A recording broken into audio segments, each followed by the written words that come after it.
네, 우리 전 세계의 애국 국민 여러분, 또 전국의 애국 국민 여러분 반갑습니다. 요즘에 건국전쟁이라는 영화를 통해서 해외에서도 우리 많은 애국 국민들이 국부 이승만 박사의 정말 위대한 업적을 다시금 깨닫고 감사하는 그런 물결들이 외국에서부터 또 우리 국내에서도 굉장히 일어나고 있습니다.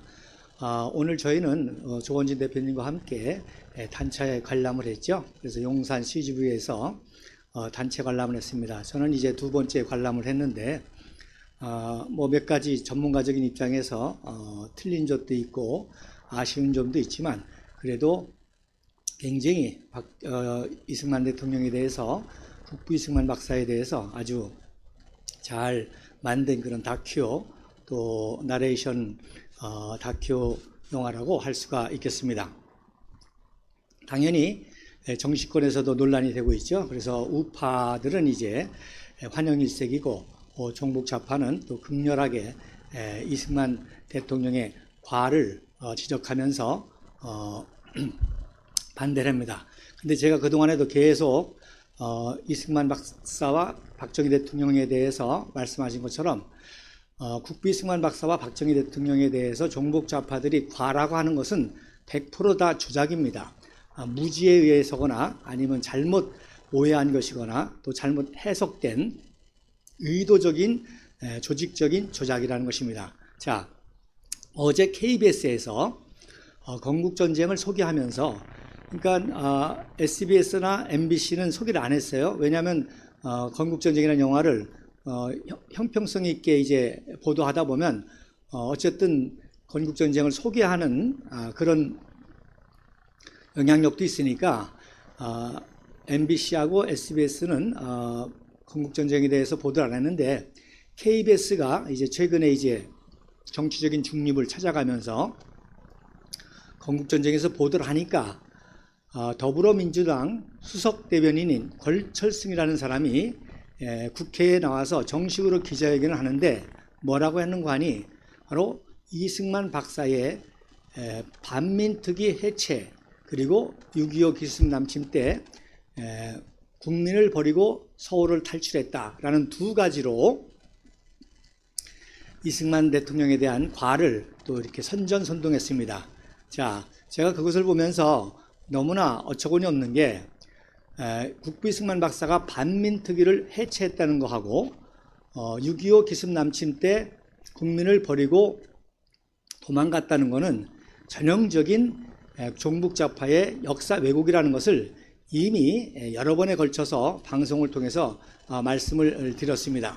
그런데 종북좌파는 그저 거기에 세뇌돼 가지고 전혀 그 역사를 연구해 보지도 않고 그냥 조작된 과를 그냥 역사인 양 읊어버리니까 그런 중대한 실수를 하게 된다는 겁니다. 자, 간단하게 말씀을 드리면 반민특위는 누가 만들었어요? 국회에서 만들었습니다.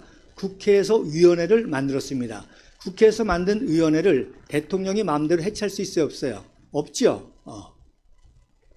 국회에서 만들어서 활동을 하다가 이제 어느 정도 하고 또 국민적 여론도 있고 하니까 국회에서 자진해서 시효가 끝나가지고 위원회를 해체한 것입니다.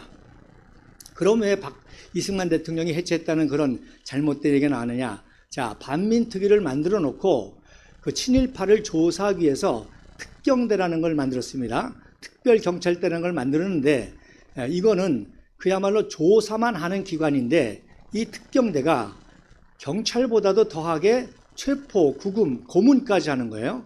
또 심지어 현직 경찰을 체포에다가 자, 일반적으로도 체포하려면은 체포영장이 있어야 되죠. 또 경찰 같은 경우는 상관에게 보고를 해야 되죠.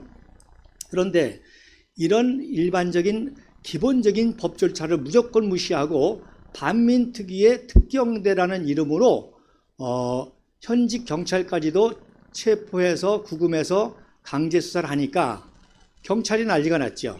그래서 심지어 전 경찰이 파업을 했습니다. 전 경찰이 자기네들 현직 경찰들을 마구잡이로 잡아가니까.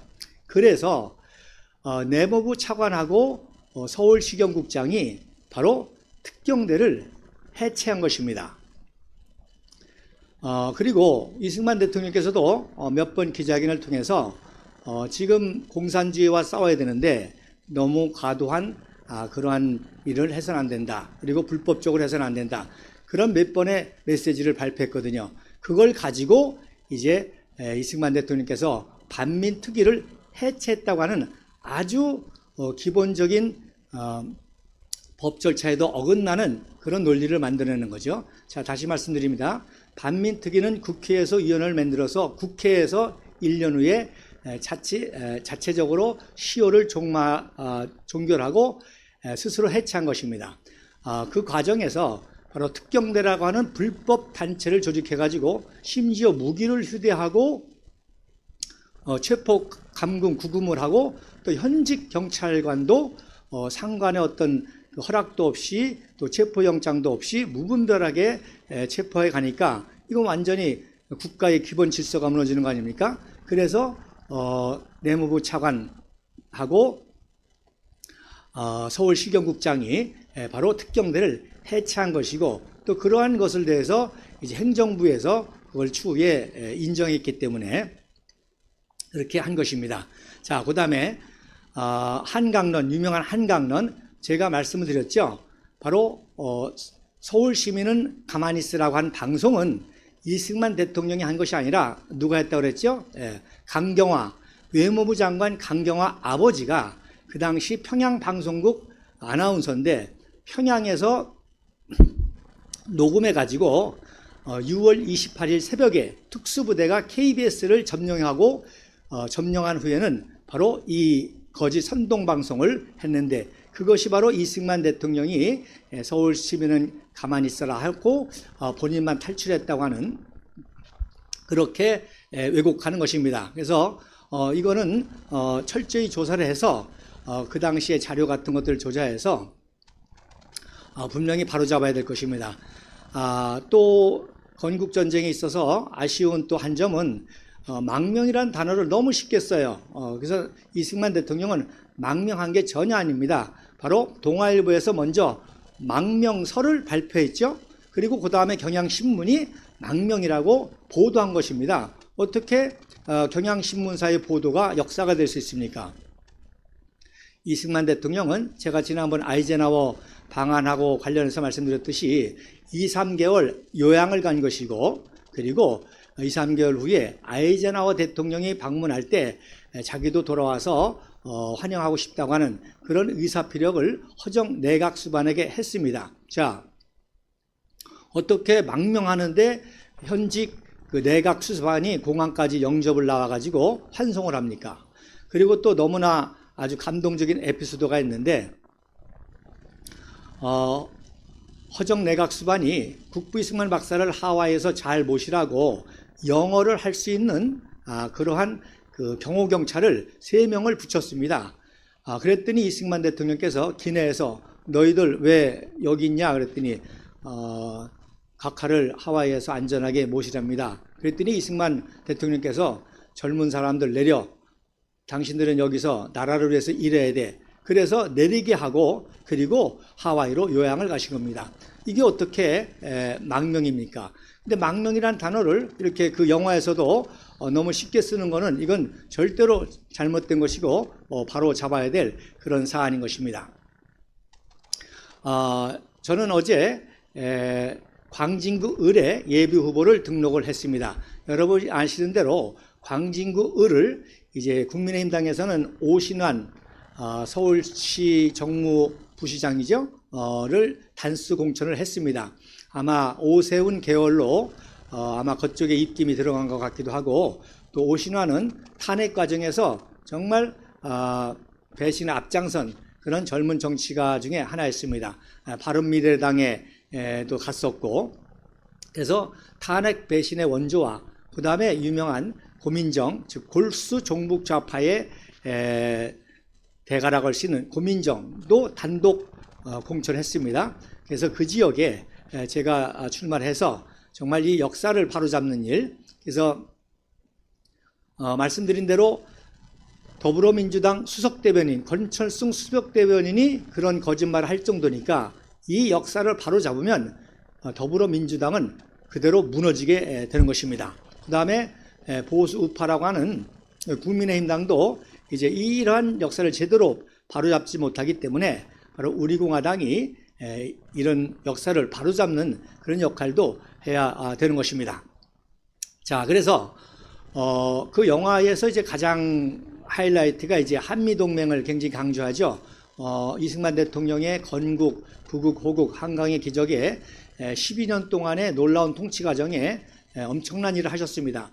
88년생이죠. 올림픽 세대의 여자 청년이 그 영화를 보더니 너무 놀랬다는 거예요. 어떻게 한 인간이 그렇게 엄청난 일들을 그렇게 많이 할 수가 있느냐고 그 영화만 보고 바로 이승만 대통령의 업적을 알게 됐는데 어떻게 한 인간이 저렇게 많은 일들을 동시에 저렇게 많이 할 수 있는지 너무 놀랍다고 그렇게 고백을 하는데, 물론 그 중에서도 가장 중요한 것이 이제 그 한미 동맹을 맺었다는 사실이죠. 그래서 오늘은 제가 이 한미 동맹이 맺어지게 된 그런 과정의 역사를 사진과 함께 말씀을 드리려고 합니다. 그래서 사실 건국 전쟁보다도 더 힘든 것이 구국과 호국 전쟁이었죠. 건국 전쟁은 국내에 있는 좌익들과 싸우면서 건국을 했는데, 건국 후 2년 만에 이제 6.25 기습 남침, 소련군의 도움을 받은 6.25 기습 남침을 했지 않습니까? 그러니 정말로 이게 적화 통일 직전에 이 싸움, 구국의 싸움은 더 많은 피를 흘리는 정말 더 힘든 싸움이었습니다. 그런데 이승만 대통령께서 탁월한 국제 외교 능력을 발휘해 가지고 유엔을 끌어들이고 미국을 끌어들여서 북괴군을 괴멸시키고 평양을 점령하고 압록강까지 자유통일까지 이루려고 했는데, 그 목전에서 또다시 중공군의 기습 개입을 함으로 말미암아 더 큰 피해를 봤죠. 그래서 사실 북괴군의 침략보다도 더 엄청난 피해가 중공군의 기습으로 인해서 일어났고, 그래서 서울을 또 다시 점령을 당하고 결국 중공군 때문에 이제 휴전선을 놓고 휴전하게 되는, 그래서 이 호국의 전쟁이 더 힘들었던 거죠. 그런데 이제 이승만 대통령께서는 자, 휴전 이후에 우리 대한민국이 생존해야 될 것입니까? 또다시 남침의 위협을 막아야 되고 3년 동안 피폐한 이 경제를 재건해야 되고, 그래서 이 생존을 위해서 어떻게 우리 대한민국을 부흥시킬 것인가 해서 한 전쟁이 뭐예요? 외교 전쟁입니다. 그래서 휴전을 공약으로 내세운 아이젠하워 대통령과 또 유엔 측과 서방 측, 유엔군과 서방 측도 이제 중공군과 너무 싸움이 힘드니까, 그리고 3차 대전으로 확장될 위협이 있고 하니까 이제 휴전을 못 박았죠. 그러니까 이승만 대통령의 리더십으로는 이 휴전을 막을 수가 전혀 없죠. 여러 가지 국제적인 상황이 있어서. 그러니까 이승만 대통령이 이 휴전을 빌미로 해서 휴전 이후에 대한민국의 생존을 위한 그런 것을 얻어내기 위한 전쟁이 바로 외교 전쟁이었습니다. 그래서 역사를 보면 제가 말씀드린 것처럼 건국 전쟁보다 더더욱 힘들었던 것이 바로 구국과 호국 전쟁이었고, 결국 그거보다도 더 힘들었던 전쟁이 바로 아이젠하워와 외교 전쟁을 통해서 세 가지를 얻어냈죠. 한미동맹, 그 다음에 그 영화에서는 설명 없이 1년에 8억 불을 얻어냈다 그랬는데, 이 8억 불의 가치를 알려면 조금 이따 설명을 드리겠습니다. 그 다음에 또 거기서는 빠뜨렸는데 아마 몰랐을 거예요. 바로 세 번째 조건이 뭐였는가 하니, 바로 미군과 같은 정예 20개 사단을 편성해 달라. 그래서 우리가 자주국방을 하겠다. 그래서 세 가지 조건이었어요. 한미동맹, 그리고 매년 8억 불의 지원, 즉 군사 지원으로 4억 불, 경제 지원으로 4억 불, 그리고 각각 현금으로 2억 불, 군수 물자로 2억 불, 경제 2억 불, 경제 또 물자로 2억 불 해서 매년 총 8억 불의 지원을 얻게 된 것입니다. 자, 그래서 이 과정을 오늘 사진과 함께 여러분들하고 같이 보도록 하겠습니다. 먼저 첫 번째 사진을 한번 보여주시기 바랍니다. 자, 지난번에 제가 백마부대 얘기를 했죠. 그 건국전쟁에서 사진으로 활용한 즉 지프차 위에서 이승만 대통령이 연설하는 그 사진이 바로 제9사단 재창설식인데 그 재창설하고 1년 만에 1952년 10월 달에 이제 백마고지에서 중공군 3개 사단을 경멸함을 통해서 그때부터 휴전하게 된 거예요. 중공군 입장에서는 그때 이제 이거 뭐 자기들이 우습게 알았던 국군한테, 그것도 국군 1개 사단한테 3개 사단이 아주 괴멸되고 작살이 나니까 더 이상 전쟁을 못하겠다. 그래서 중공군도 이제 본격적으로 휴전을 하게 된 계기가 바로 백마고지라는 전투였다는 것을 또 여러분이 아셔야 될 것입니다. 자, 그리고 나서 바로 미국의 대선이 있었습니다. 11월 달에. 그리고 대통령의 바로 제2차 세계대전 영웅 출신인 아이젠하워 대통령이 당선이 됐는데 그 당선된 결정적인 공약이 뭔고 하니 바로 지금 전 세계 이목이 한국 전쟁에 쏠려 있지 않습니까? 그러니까 내가 한국 전선을 직접 방문하겠다. 그리고 휴전으로 전쟁을 일단 종식시키겠다. 이것을 대통령 공약 프레임으로 내가지고 이제 대통령이 당선이 됐던 것이죠. 그러니까 당선이 되자마자 바로 아이젠하워는 공약을 실천해야 될 거 아닙니까? 우리나라 정치인들은 그야말로 헛된 공약을 하지만 미국의 정치가들은 공약을 실천해야지, 공약을 실천하지 않으면 신뢰를 잃어버립니다. 그러니까 일단 아이젠하워 대통령 당선자가 대통령에 취임하기도 전에 먼저 한국 전선에 방한을 하게 됩니다. 자, 그랬을 때 이제 그때부터 이승만 대통령은 이거를 기점으로 해서 아이젠하워를 통해서 휴전 이후에 이제 얻어낼 수 있는 그런 외교 전략을 폈던 것이죠. 그래서 여러분 보시는 거 보면 그 당시에 이제 대조적으로 환영 행사를 이제 준비했는데 여러분 보시면 그 집차 뒤에 그 벽돌 건물이 보이죠? 이게 바로 중앙우체국 건물입니다. 바로 그 맞은편에 신세계 백화점이 있고 쭉 내려오면 이제 남산 쪽으로 지금 전철이 지나가는 것이고요. 그리고 오른쪽에 있는 교회가 보이죠? 이 교회가 바로 상동 감리교회입니다. 우리가 행진하다가 자주 보죠. 이 상동 감리교회는 바로 1904년 8월 9일 이승만 청년이 대미 특사로 석방이 되고 11월 3일 날 출국할 때까지 약 3개월 동안 이 교회에서 있는 상동학교 교장을 지냈습니다. 자, 그래서 이 전철에다가 아주 멋진 그 당시로서는 뭐 최고의 꽃마차를 해서 아이젠하워 원수, 그러니까 육군 원수죠. 제 2차 세계대전의 영웅으로서 그리고 이제 대통령 취임 전이니까 대통령 당선자 엘렉트라고 하는 그런 영어를 썼습니다. 웰컴 프레지던트 엘렉트. 그래서 비지트 코리아 이런 환영의 전차를 만들어서 이제 대대적인 환영을 하면서 아이젠하워와 이제 휴전 이후에 좋은 조건으로 얻으려고 하는 그런 계획을 했던 것이죠. 자, 이승만 대통령도 미국의 역사를 잘 알지 않습니까? 그러니까 미국 대통령의 공약은 실천할 수밖에 없다는 걸 압니다. 그리고 그 당시 모든 상황이 휴전할 수밖에 없다는 상황을 알기 때문에 이승만 대통령 겉으로는 휴전을 반대하고 계속 북진 통일을 외치는 이유가 바로 휴전을 조건으로 해서 가장 좋은 그 휴전 이후의 그 혜택을 마련하려고 했던 것이죠. 자, 그럼 그 다음 사진 또 보십시오. 그 다음 사진 보면 한강다리, 이제 한강다리에다가 또 이렇게 대형 현수막 환영, 웰컴 프레지던트 엘렉션 아이젠하워, 엘렉트 아이젠하워 원수, 그리고 유니피케이션 언더 프리 코리아, 바로 우리가 자유통일이라는 말씀이죠. 그래서 한국 전쟁을 종식시키고 한국 전선을 직접 시찰한다. 그래서 아이젠하워의 이제 이게 모토였었는데 그 한강 대교에 이렇게 아치를 하고 그 헌병들이 이제 경호를 쓴 그런 모습이 되겠습니다. 자, 그 다음 사진에 또 보죠.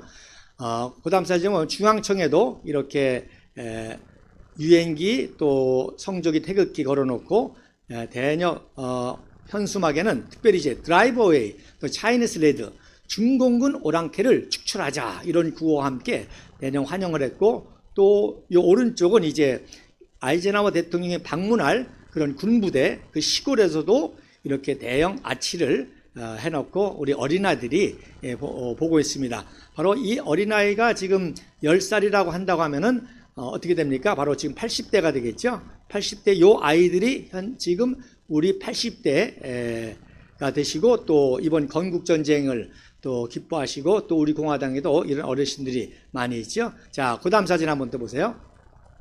그 다음 사진에 보면 왼쪽은 이제 그 서울시청 근처에 미 8군 집차가 서 있는 모습이고, 오른쪽에 또 이렇게 종이로 각종 구호를 해놨습니다. 그래서 Strengthen Republic of Korea Force, 우리 한국군을 증강해달라, 한국군을 증강해달라. 이제 이승만 대통령의 그 전략이 이렇게 게시가 되죠. 휴전을 조건으로 한국군을 이제 증강할 그런 계획을 하는 겁니다. 그런데 좀 재밌는 거는 이제 스펠이 틀렸죠. strengthen THEN인데 THRN으로 이렇게 잘못 썼습니다. 그리고 또 그 밑에다가는 진심으로 한국 방문을 환영한다. 그리고 퍼핏 아미, 즉 꼭두각시라는 거죠. 이 꼭두각시 국군, 이 북계군, 북계군을 섬멸하자. 그래서 이런 종이에다가 구호를 써가지고 대대적인 또 환영식을 한 것입니다. 자, 그 다음 사진에 보면 그래서 이제 한국을 방문했는데 우리 국군 부대는 수도사단을 방문하게 됩니다.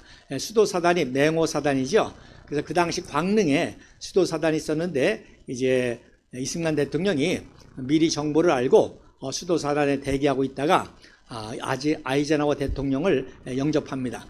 아이젠하워 대통령 당선자는 당선자의 신분이기 때문에 굉장히 조심스러운 거예요. 아직 취임을 안 했기 때문에. 그러니까 어떤 약속도 할 수 없고, 그러니까 이승만 대통령을 만나기를 굉장히 부담스러워했고, 또 이승만 대통령이 요구하는 거를 아이젠하워 당선자도 어느 정도 알기 때문에 미국 입장에서는 좀 부담스럽죠. 그러니까 이승만 대통령을 안 만나려고 했습니다.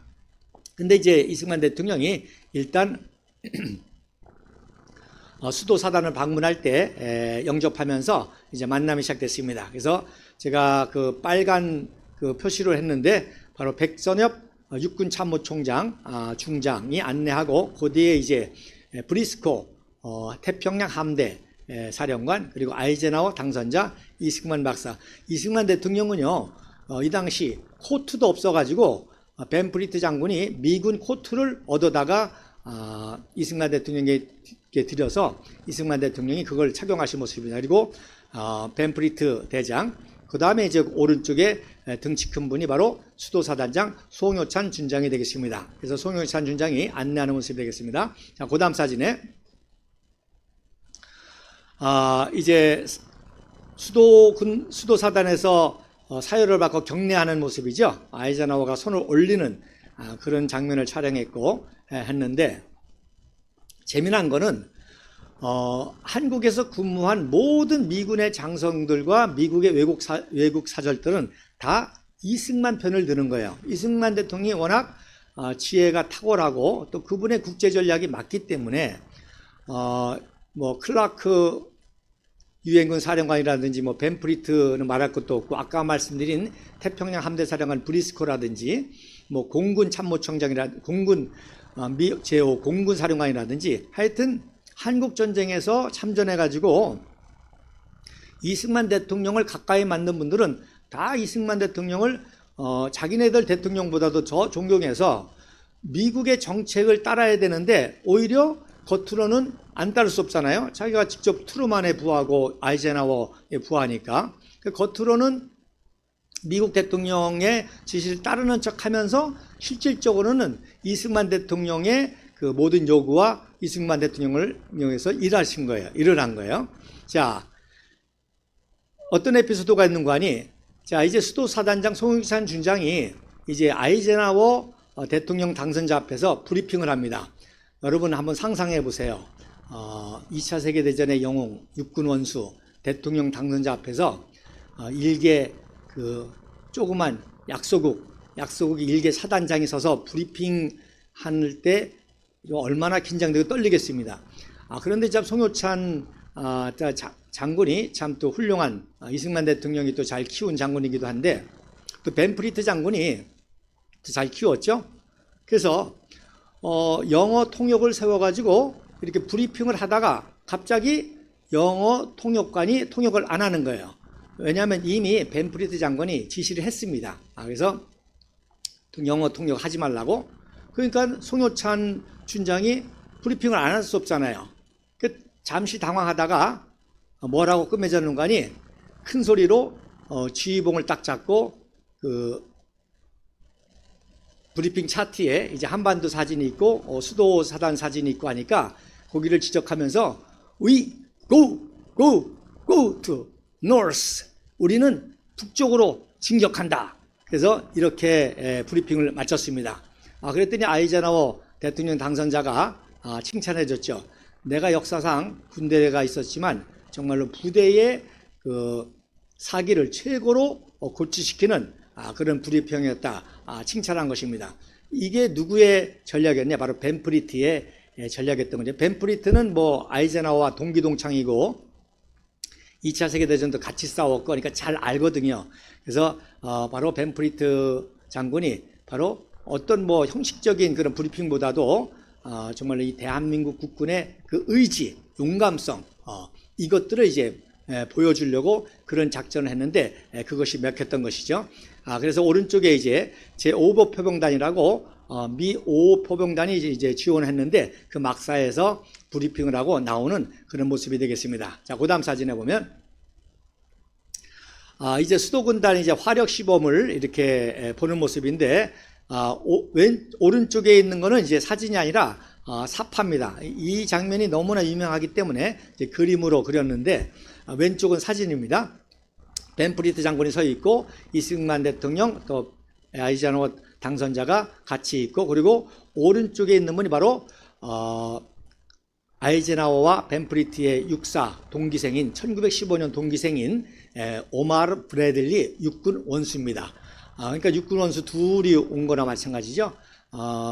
이 브래들리가 마지막 미국의 육군 원수인데 사실 참 때를 잘 만났죠. 그러니까 메가더가 육군 원수 아닙니까? 그러니까 메가더를 이제 또 이렇게 합참의장으로서 컨트롤 하려니까 육군 원수로 트루만 대통령이 임명을 했죠. 그래서 마지막 육군 원수인데 바로 이 세 분이 바로 동기동창이고 또 같은 클래스에서 미식 축구팀을 같이 한 그런 사람입니다. 그래서 이 1915년 졸업생반을 스타스 플레인이라고 그러는데 즉 별이 쏟아지는 기수다. 그래서 이 기수에서 별이 102개가 나왔습니다. 그러니까 육군 원수가 2명이 나왔고 육군 대장이 2명이 나왔고 중장이 7명이 나왔고 소장급이 24명이 나왔고 또 준장이 45명이 나와서 이 기수 동기생 별만 102개가 나올 정도로 아주 그 유명한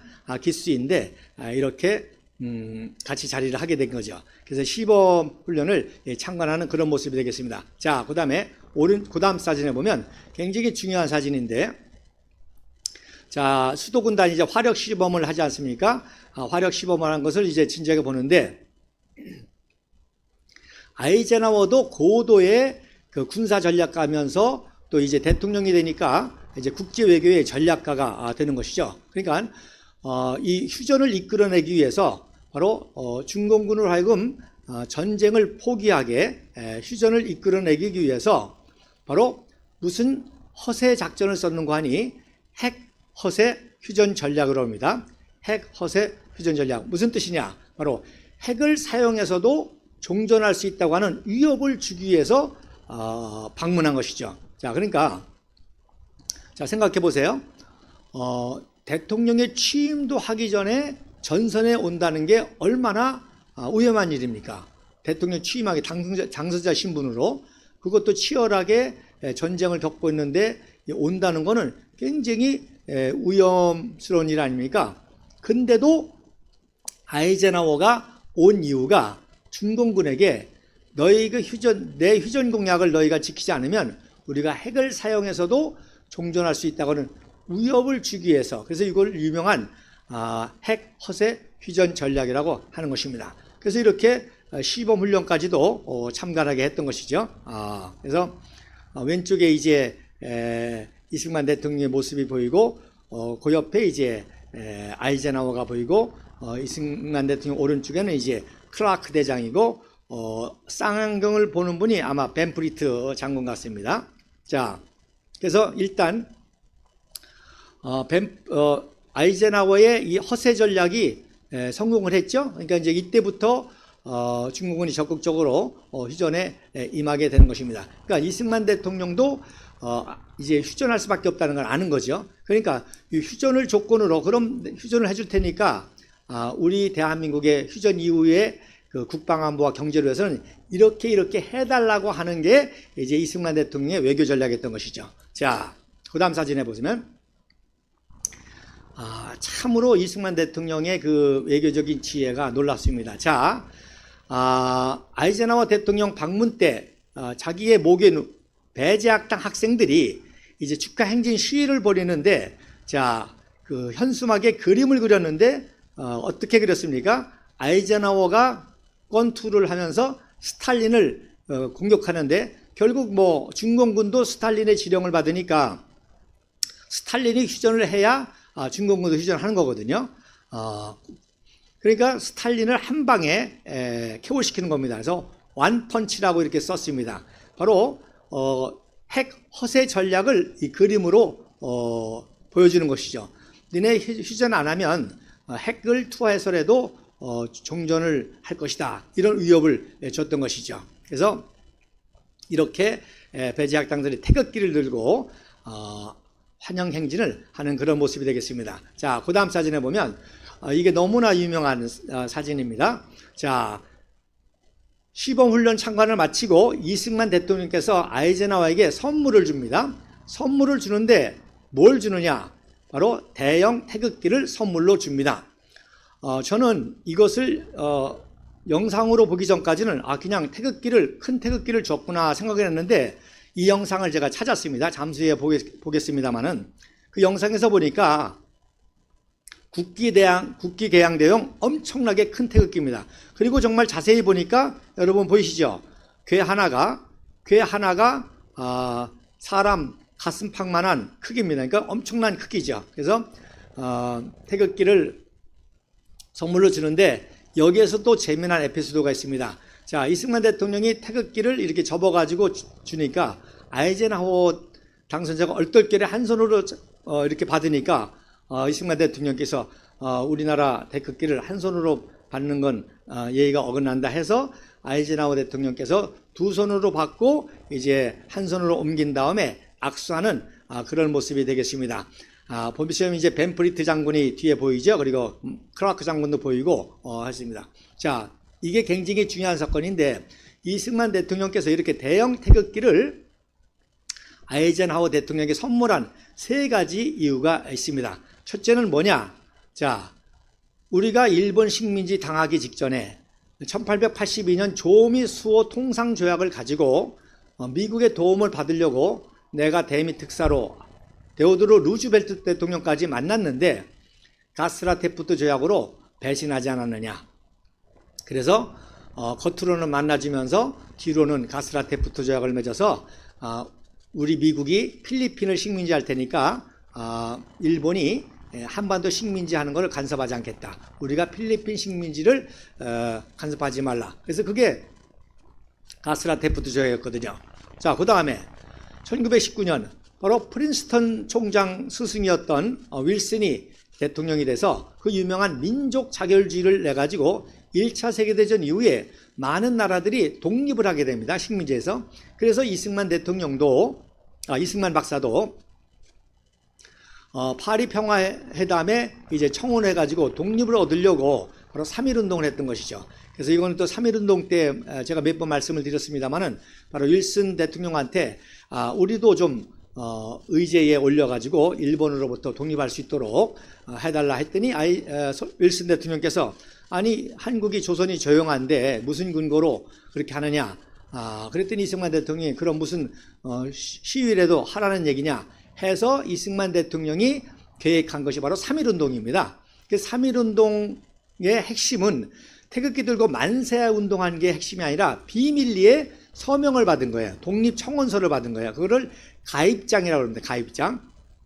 그래서 그 가입장을 받아가지고 이승만 대통령이 파리 강화회담에 제출해서 하려고 했던 것이죠. 그게 바로 3.1운동이었습니다. 그런데 결국은 어떻게 됐습니까? 결국 대한민국은 못했죠. 벨기에라든지 이런 나라들은 독립을 했는데, 그래서 두 번째 이제 프린스턴 출신인 윌슨 대통령한테 배신을 당해가지고 한때 이승만 대통령이 프린스턴을 아주 정말 싫어할 정도로 그랬다고 합니다.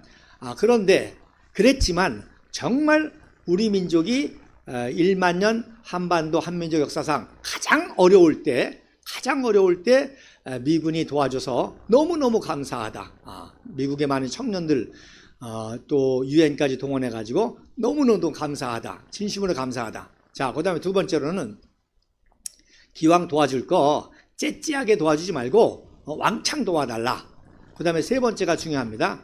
자, 우리가 지금은 니네들한테 도움을 댔지만 장차 너네 미국도 국제 질서를 리더하는 리더십에 난관이 봉착할 때가 있는데, 그때는 우리 대한민국이 파트너가 돼가지고 또 우리가 많은 인재를 키워가지고 너희를 반드시 도와줄 것이다.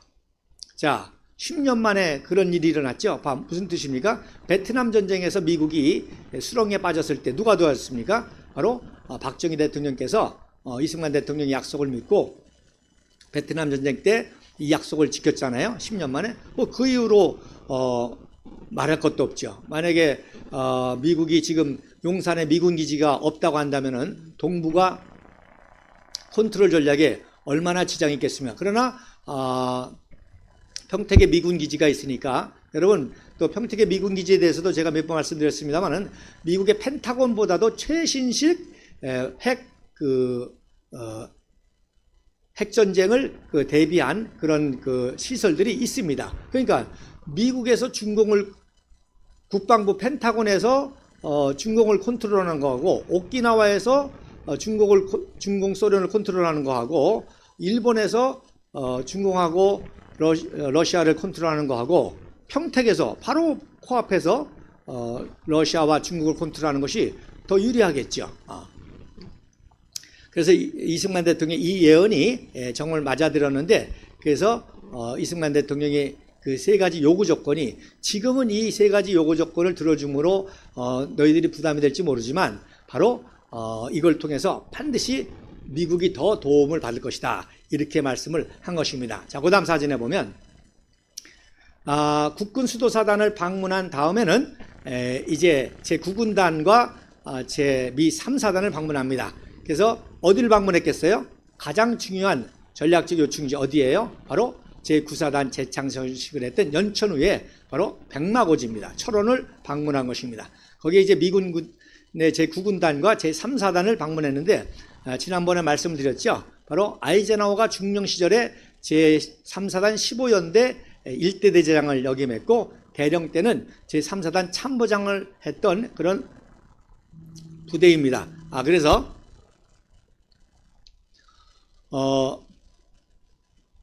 그 부대를 방문해가지고 이제 같이 야전 식사를 하는 모습이고요. 오른쪽은 아이젠하워 대통령 아들도 참전용사였습니다. 참 대단하죠. 대통령 당선자의 아들도 참전용사였는데, 일선 대대장으로 있다가 만약에 포로로 잡히면 휴전 전략에 위험할 거 아닙니까? 그러니까 사단 참모로 이렇게 뺐습니다. 그래서 아들하고 만나는 장면이고요. 왼쪽은 이제 자기가 있었던 부대에 같이 야전 식사를 하는 장면인데, 그 같이 식사를 하는 사람을 이제 또 아이젠하워의 아들이라고 잘못 알려졌는데, 이분은 아들이 아니라 하사관입니다. 그리고 철모에 캔두라고 썼죠. 바로 15연대의 모토가 아이젠하워 죄송합니다.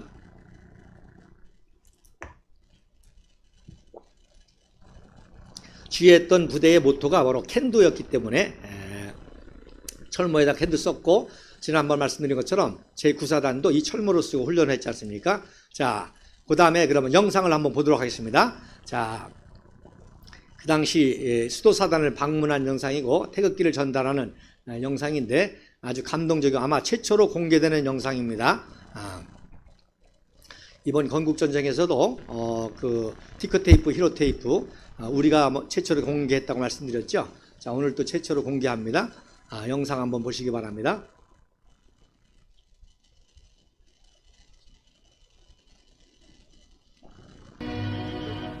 Still basing his war plans on an expansion of South Korean forces, he visits a cracked division of rocks on a snow-capped ridge, where he is 수도사단 greeted by President Syngman Rhee. 네모사단입니다. President Rhee has assured 이승만 the future 대통령 President of the 영접합니다. United States that his country is eager to assume the major burden of its defense. Modernization of 수도사단 Korean equipment 병사들. and training courses is one of the main objectives of the general's plans. The ROK soldiers have already proven themselves on Sniper Ridge, and now for the benefit of the High Command, they put on an impressive exercise. 시범훈련 가능한 거죠. After the maneuvers, General Eisenhower congratulated President Rhee on the performance of his troops. He thanks the President for the Korean flag, which will 감동적이지 eventually be 않습니까? displayed in the White 대형 House, 태극기. memento of an historic mission.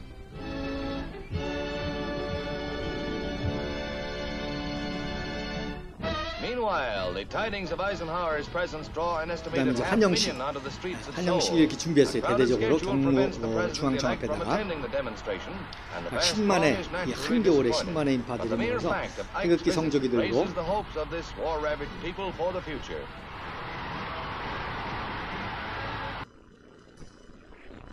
종로구 됐습니다.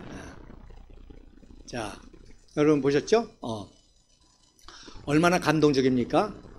태극기가 우리 대한민국 국민에게만 소중하지 초인류 강대국 미국의 성조기가 있는데 그래도 태극기를 선물했고 그 대형 태극기를 선물한 이유가 이렇게 세 가지 이유가 있다는 것을 아셔야 됩니다. 그리고 또 이거와 관련해서 이제 나중에 또 시간이 되면 1년 후에 이제 한미 상호 방어 조약 때문에 미국을 국군 방문하지 않습니까? 그래서 아이젠하워 대통령이 태극기를 선물 받은 이제 답례를 해야 될 거 아닙니까? 뭘 답례했겠습니까? 바로 오성기, 대형 오성기, 육군 원수기를 이승만 박사님한테 선물로 보냅니다. 감동적이죠?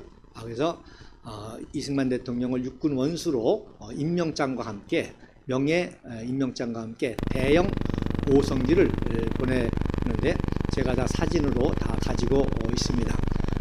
굉장히 이런 거 하나만 하더라도 얼마나 엄청난 역사인지를 아실 수 있을 겁니다. 자, 그리고 그 다음에 이제 또 하나 영상 보도록 하겠습니다. 이제 대대적인 그 환영식 장면 아까 보셨는데 그 이후에 어떤 식으로 환영식이 있었는지 한번 그 다음 영상을 좀 보도록 하겠습니다.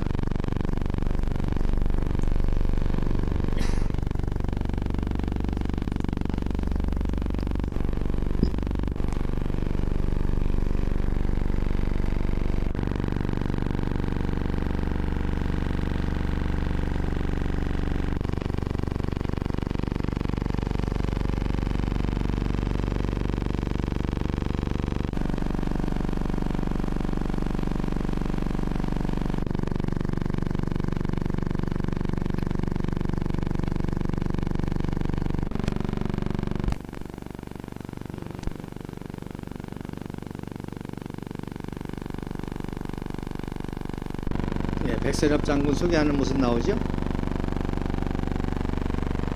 저 뒤에 보세요. 종로, 세 종로까지 꽉 찼죠?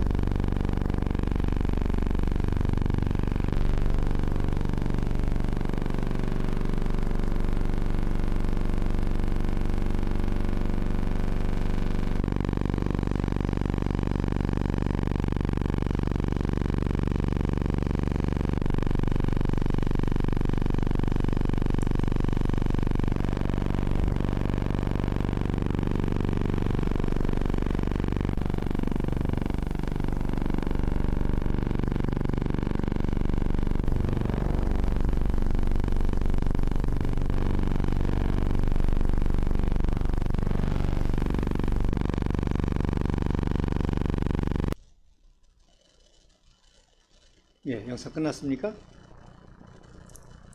예. 이게 10만입니다. 그러니까 중앙청에서부터 저 세종로까지 꽉 찬 인파를 볼 수 있죠. 그러니까 촛불 뭐 250만 다 거짓말 가짜죠. 그래서 이렇게 대대적으로 준비했는데 아이젠하워가 참석을 했습니까? 안 했습니까? 안 했죠. 왜냐하면 2년 환영을 받으면 또 한마디로 해야 되는데 어떤 부담감을 갖고 하니까 참석을 안 했습니다. 그러니까 이승만 대통령께서 또 실망이 얼마나 되겠습니까? 그러니까 이렇게 연설했죠. 자, 2차 세계대전의 영웅 아이젠하워가 있다고 한다면은 우리에게는 바로 전쟁 영웅 백선엽이 있다. 그래서 백선엽 장군을 소개하고 백선엽 장군이 대신 연설하는 모습이 나옵니다. 그래서 여러분 그다음 사진에 보면 이제 그때의 이제 사진인데 아까 영상으로 보셨지만 바로 이렇게 중앙청에다가 웰컴 프레지던트 엘렉트 아이젠하워 드라이브 어웨이 더 차이니스 레드 중공군을 축출하자. 그리고 각종 프랭카드를 했고 재미난 거는 이제 시티즌 매스 미팅이라고 써놨어요. 그래서 시민 대규모 대대적 환영식 했고 왼쪽 사진이 바로 이 세종로까지 꽉 찬 모습입니다. 이 광화문 일대에 꽉 찬 모습입니다.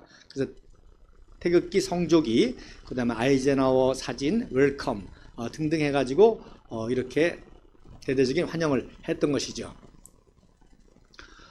이승만 대통령이 얼마나 실망이 됐겠습니까? 또 아이젠하워 나름대로 또 휴전 전략에 이제 차질이 있을까봐 참석을 안 하는 거죠. 자, 그 다음 사진에 보면 자, 그런데 경무대는 참석을 했습니다. 그래서 아이젠하워 당선자는 비공식 방문이고 하기 때문에 어떤 공식적인 그런 자리를 갖지 않으려고 했고 또 이승만 대통령과의 이런 외교적인 어떤 협의나 전략을 하지 않으려고 그래서 곧바로 이제 공항으로 가려고 했더니 아예 한국인을 못 오게 했어요. 미 8군의 아이젠하워 당선자가 묵었는데 그래서 당연히 이제 서울시장 김태선 서울시장을 보내서 초청을 했는데 그 현관문도 헌병들이 안 열어주는 거예요. 그러니까 이제 백선엽 장군을 보냈습니다. 근데 백선엽 장군을 보내니까 헌병들이 백선엽 장군이야 뭐 늘 들락날락 하니까 얼떨결에 들여보내줬습니다. 그러니까 이제 백선엽 장군이 이제 벤프리트와 클라크 장군하고 이제 협의를 하고 말씀드린 대로 클라크 유엔 원수도 아이젠하워의 부하인데 누구 역할을 해요? 이승만 대통령의 부하 역할을 합니다. 그래서 아이젠하워 대통령 당선자를 설득시켜 가지고 결국에는 경무대를 방문한 그런 모습이 되겠습니다. 그래서 오른쪽이 이제 존 아이젠하워 아들도 초청해서 아이젠하워 소령도 같이 방문했고 오른쪽에 보면 참 감동적인 사진이죠. 그 당시에 우리 대한민국의 절망과 소망을 표현한 사실입니다. 자, 이 전쟁 중에도 참 생존하기 위해서 지게꾼이 지게를 지면서 허름한 서울의 한 그 나무 판자떼기에도 환영 아이젠하워 원수 내한이라고 큰 환영 프랭카드를 붙이면서 바로 아이젠하워의 휴전 전략을 통해서 우리 대한민국이 생존의 전략이 달려있다. 어떤 소망을 가지고 바라보는 그런 모습입니다. 자, 이랬던 대한민국이 지금은 한미동맹 굳건하게 맺어서 미국 해병대와 똑같은 훈련을 연합훈련을 할 수 있는 그런 단계까지 왔고 또 말씀드린 대로 평택에는 바로 전 세계에서 가장 최신식 벙커 핵전쟁도 대비한 그리고 중국과 러시아까지도 다 감시하면서 작전을 펼 수 있는 그런 최첨단 시설이 평택에 있을 정도로 한미동맹이 강화된 거죠. 그러니까 종북 좌파가 이런 걸 알아요. 그러니까 무슨 식으로 합니까? 미군 철수가 아니라 미군 철거죠. 미군 철거. 바로 이런 뜻이 있는 겁니다. 자, 그 다음 사진에 그래서 이제 다정하게 악수하고 했습니다. 그래서 이승만 대통령이 메시지를 줬죠. 클라크한테 나를 안 만나주고 가면은 최강대국 대통령 당선자는 취임도 하기 전에 국제적인 창피를 당할 수 있는 그런 기자회견을 내가 하겠다. 이런 메모를 또 줘가지고 또 클라크 유엔 사령관이 또 아이젠하워 대통령을 또 잘 설득해서 마지막으로 이렇게 만나게 되겠습니다. 그리고 또 하나 또 재미난 에피소드는, 자, 아이젠하워는 이제 방문하고 미국으로 가서 1953년 1월 달에 취임을 하게 됩니다. 그리고 2월 달에 워싱턴 프레비스텐 처치 장로교 내셔널 장로교에서 국가 장로교에서 세례를 받습니다. 그래서 아이젠하워는 대통령 취임한 후에 한 달 후에 그 교회에서 세례를 받는데, 바로 그 교회에서 이승만 청년이 미국에 유학 가서 1905년도 바로 3월 26일 날 자기의 생일 때, 부활절 때 그 교회에서 세례를 받습니다. 그리고 33년 만에 이제 한국에 와서 대통령이 되죠. 그러니까 그 교회에서 세례를 받고 38년 만에 대한민국 대통령이 됐는데, 그 교회에서 아이젠하워는 대통령이 되고 그 교회에서 세례를 받게 됩니다. 그래서 이승만 대통령하고 아이젠하워가 경무대에서 잠시 만났을 때 이런 신앙적인 얘기도 했었다는 것을 어느 정도 유추해 볼 수가 있는 것이죠. 자, 그런데 아이젠하워도 호락호락하지 않습니다. 자, 이승만 대통령이 내건 이 세 가지 조건, 경제 지원, 군사 지원, 또 20개 사단, 이건 뭐 어느 정도 협의가 가능하고 또 할 수가 있는데, 한미 상호 방위 조약은 이건 말도 안 되는 거예요. 아니, 인류 역사상 유일무이한 거거든요. 그런 일이 없지 않습니까? 어떻게 초인류 강대국하고 이제 신생 약소국, 그것도 전쟁이 나서 완전히 폐허가 된 그런 조그만 약소국하고, 그것도 태평양 건너에 있는, 뭐 대서양 건너에 있는 영국하고는 뭐 미영연맹을 맺지만 한국하고 상호 방위 조약을 맺는다는 게, 이건 뭐 말도 안 되는 거예요. 그러니까 그거는 이제 아이젠하워가 난색을 표하게 되니까 이승만 대통령이 이제 이것을 맺기 위해서 바로 이거 안 맺어주면 휴전 못한다. 그 휴전 못한다는 얘기는 뭡니까? 우리 국군이 단독으로라도 북진 통일하기 위해서 전쟁을 계속 할 것이다. 그럼 뭐 휴전은 무산되는 거 아닙니까? 그래서 한 것이 바로 방공포로 석방입니다. 방공포로 석방 직전에 또 하나 아주 중요한 사진을 여러분에게 공개해 드리겠습니다. 자, 그 다음 사진 하나 보세요. 자, 이 사진이 바로 이승만 대통령께서 방공포로 석방 직전에 사단장급 이하 전군 주요 지휘관들을 경무대에 모이게 한 겁니다. 자, 지금 38선을 이제 38선이죠. 휴전선을 놓는 게 굉장히 그 휴전협정의 중요한 요소이기 때문에 지금 전선에 걸쳐 가지고 중공군과 치열하게 싸우는 중에 일선 사단장들을 빼내와 가지고 회의를 한다. 이거 굉장히 위험부담한 일 아닙니까? 이게 무슨 뜻입니까? 자, 바로 북진 통일에 대한 의지를 보여주는 것이죠. 그러니까 한미 동맹 상호 방위 조약 안 맺어주면 우리는 우리의 국군의 힘 가지고도 북진 통일을 할 거야 라고 하는 아이젠하워가 핵 허세 작전을 썼다고 한다면, 휴전을 위해서 핵 허세 작전을 썼다고 한다면, 이승만 대통령은 무슨 작전? 즉 북진 통일 허세 작전을 써서 휴전을 조건으로 한미동맹을 맺으려고 하는 그런 작전을 쓴 거죠. 그래서 이때 이제 준장급을 다 소당으로 진급을 시켜서 했는데, 보시면 아시겠지만, 자, 서열상으로는 이승만 대통령 바로 뒤에 손원리 국방장관이 있고, 그리고 육군참모총장 백선엽 중장이 있는데, 정 가운데 바로 뒤에 누가 있어요? 바로 헌병 총사령관 원영독 중장이 있습니다. 이게 무슨 뜻입니까? 방공포로 석방을 이제 암시하는 거예요. 전군 지휘관들한테. 그래서 방공포로 석방을 할 것이고, 그 방공포로 석방하는 이유는 휴전 이후에 한미동맹을 맺으려고 하는 그런 전략이 있다. 그리고 우리 국군들은 한치의 그 휴전에 그 흔들리지 말고 우리 스스로 북진통일한다고 하는 그런 결의를 다져야 된다. 그래서 이 사진, 전면 사진을 참 구하면 좋은데 일단 하여튼 제가 여기에 아는 분들은 다 기록을 했습니다. 그래서 밑에 하단에서부터 보면은 이제 육군 보병학교장 최석소장, 또 국방부 차관 강영훈 소장, 관리참모부 임충식 준장, 그리고 육사교장 김종호 소장, 바로 백마고지 전투의 그 지휘관이었죠. 그래서 백마고지 끝나고 육사교장으로 이제 승진합니다. 그 다음에 제3사단장, 그리고 뒷줄에 제2사단장 김웅수 소장, 육군 헌병감 석주함 소장 바로 진급시켰습니다.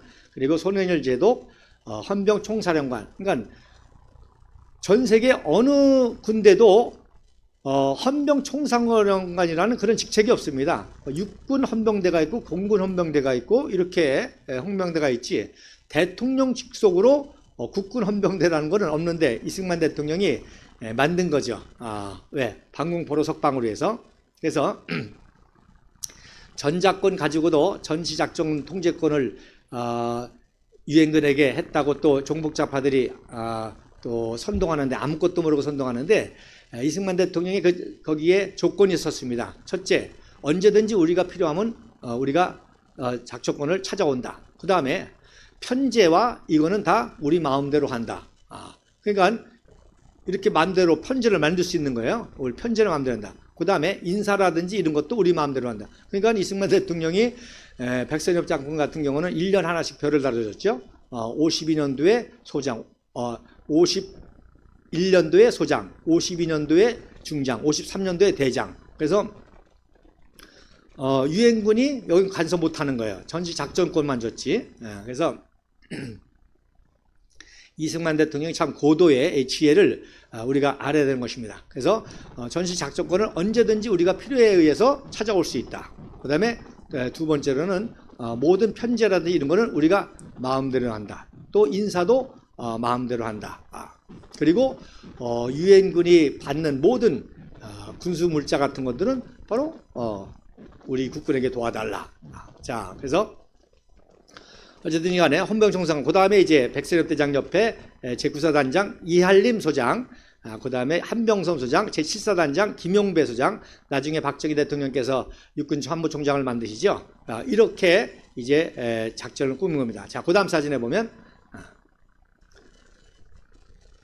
자, 그래서 방공포로 석방을 헌병 총사령부에서 하지만 전국에 있는 경찰 조직이 동원이 돼가지고 이제 도와줍니다. 그래서 진원식 내무부 장관을 임명해가지고 경찰관을 총동원해서 이 방공포로를 보호하고 또 그들을 안전하게 하고 그들에게 의복과 음식이라든지 또 피난처 이런 것들 제공하라고 또 전군 경찰 간부들을 소집해서 훈시를 하게 됩니다. 자, 그리고 그 다음 사진에 보면 여기까지 하고 이제 다음 주에 계속 이어가야 되겠습니다. 그래서 이제 6월 13일 날 6시에 KBS에서 헌병총사령관 원영독 중장이 담화문을 발표합니다. 그래서 오른쪽에 있는 담화문이 친필로 쓴 담화문입니다.